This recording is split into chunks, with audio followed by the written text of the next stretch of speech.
जळगाव तालुक्यातून एक अत्यंत हृदयद्रावक घटना समोर आली आहे। कामासाठी घराबाहेर पडलेल्या एका कष्टकरी शेतकऱ्याचा गिरणा नदीत बुडून दुर्दैवी मृत्यू झाला आहे। ही घटना आज दिनांक 12 मे रोजी सकाळी वडनगरी परिसरात घडली।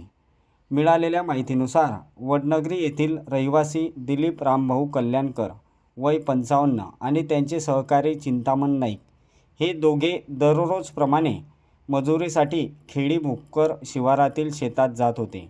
सकाळी 7:30 वाजेच्या सुमारास त्यांची बैलगाडी गिरणा नदीच्या पात्रातून जात असताना नदीतील खोल खड्ड्याचा अंदाज न आल्याने अचानक बैलगाडी पाण्यात उलटली।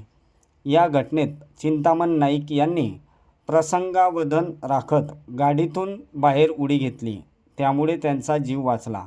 मात्र दिलीप कल्याणकर यांना बाहेर पडण्याची संधी मिळाली नाही आणि ते खोल पाण्यात बुडाले। घटनेची माहिती मिळताच स्थानिक नागरिकांनी घटनास्थळी धाव घेत बचाव कार्य सुरू केले होते।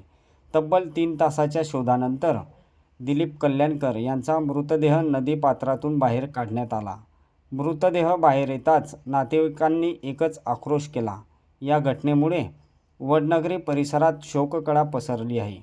कष्टाच्या शोधात निघालेल्या एका शेतकऱ्याचा असा दुर्दैवी अंत झाल्याने हळहळ व्यक्त केली जात आहे।